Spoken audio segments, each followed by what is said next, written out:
The title of today's notes is The Gilded Age. And in order to understand what the Gilded Age means, we really have to look at the word gilded. Gilded means plated in gold. So if you think about it, something like, for example, an apple. If you dipped an apple in gold, it's going to look beautiful on the outside, but eventually that inside is going to become rotten. And that's what we're talking about. Mark Twain coins the term the Gilded Age to describe this period because it was such a time of great corruption and greed. And I want to be sure that you write that down underneath the title of your notes for today, is this time of great corruption and greed. We had a lot of new technology and innovation, but our government system itself was very corrupt. Many people saw government jobs as a source of wealth or as a way to get rich instead of being a job for the public good, to serve the public, to do what was best for the people. So many people were taking these jobs solely as a way to try to get rich. Graft is where you use your public office for personal gain.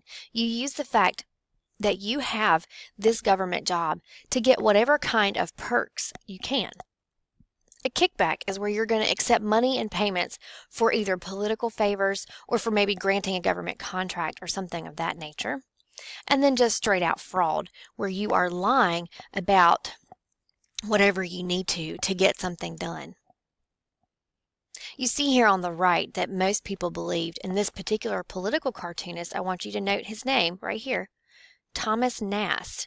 He's going to draw a lot of these political cartoons depicting this gentleman right here, who I'm going to tell you about. And again, you see here that this political cartoonist believed that the only thing he cared about was money. The term political machine, here's another cartoon you see right here on the left. Again, here's this same gentleman. Okay. He's going to be the leader of the most famous one in New York City. A political machine is when a political party dominates an area.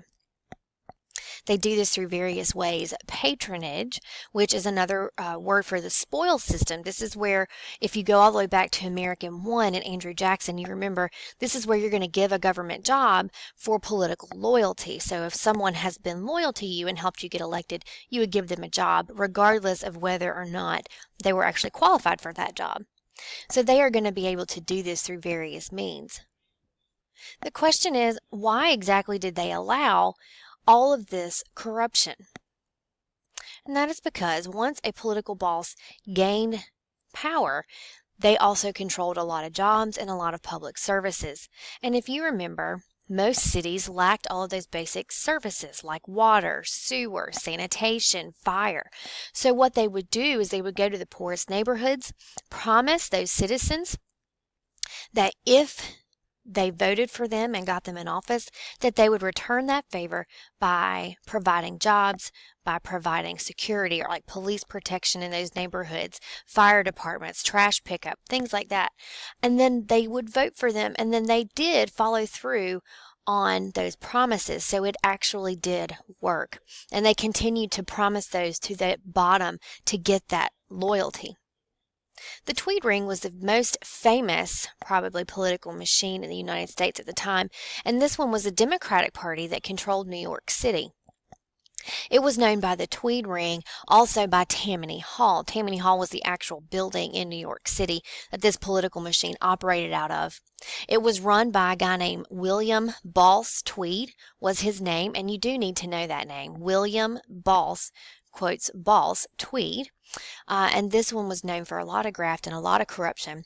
In fact, it was so much that there was a political cartoonist who drew numerous political cartoons of Boss Tweed. And so many, in fact, that it eventually leads to his arrest when he fled the country. So he really exposed all of that political corruption that was going on in the Tweed Ring. That was who was in those political cartoons you saw a few minutes ago, William Boss Tweed. There were other scandals going on, the credit mobilier scandal, which we've already discussed, which is a railroad scandal, and the fact that lobbyists, remember, lobbyists are going to try to control Congress and control those representatives by bribing them.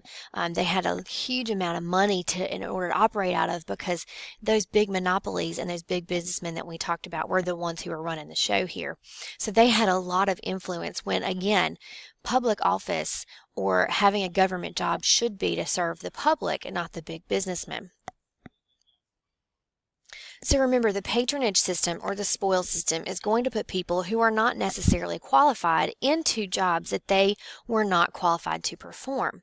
So Rutherford B. Hayes is going to campaign for political reform, and he is going to eventually push for trying to eliminate that patronage system or the spoil system and instead establish a merit system where you had to prove that you were qualified for a government job in order to receive it. The Republican Party basically dominated presidential politics, especially between 1860 and 1908. There were only 2 elections where they were not successful in winning, and you see that they were really pushing for reforming politics. James Garfield is going to try to continue those reforms that were begun by Rutherford B. Hayes. In fact, he pushes for those campaign reforms, and he winds up being assassinated by a disgruntled man who wanted a job that Garfield would not give him. So he winds up assassinating him. That really becomes, if you think of like a poster for a movement, this really takes the cake, because now they can say, see, he wouldn't give this man a job and he's going to be killed for it. So you see here that his vice president, Chester Arthur, who takes the office of president, is going to continue pushing for that reform and gets the Pendleton Act passed. And the Pendleton Act is going to be really key because it is going to establish a merit system for those government jobs. You had to prove that you were capable of performing that job and were qualified, and even is going to give you an exam system, like you had to take a test to prove you were qualified.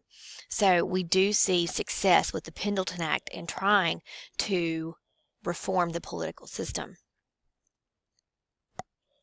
We have a unique situation here with Grover Cleveland. Grover Cleveland was elected in 1884, followed by Benjamin Harrison in 1888, and then Grover Cleveland's going to win again in 1892, becoming the only president to be elected to 2 non-consecutive terms in office. And non-consecutive means they were not back-to-back terms in office. So he's the only president to do that. At this point in time, tariffs, or those tax on imports, and reform are the major issues. Many politicians were hoping to lower tariffs. Tariffs at this point, remember, those tax on imports are going to be the government's main source of revenue. But many Americans wanted to push for lowering tariffs, which would allow for cheaper goods. So unfortunately, tariff reform is going to fail.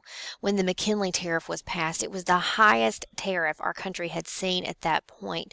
So tariff reform is going to fail, although we were able to make some progress with political reform and civil service reform. So civil service, if you think of civil service as government jobs, that is going to pass.